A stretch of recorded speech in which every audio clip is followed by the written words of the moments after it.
alam mo, na-realize ko na darating ka talaga sa point na yung mga ginagawa mo,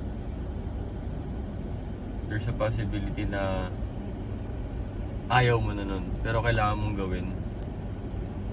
Like for example, inaayos mo yung katawan mo, bibuild ka ng muscle para maging physically fit ka.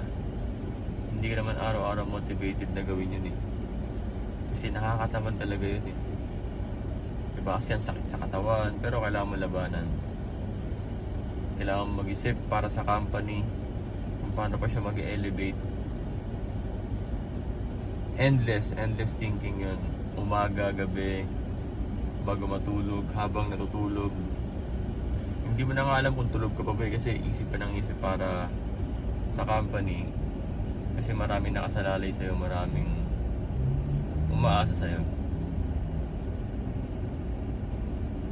So, yun.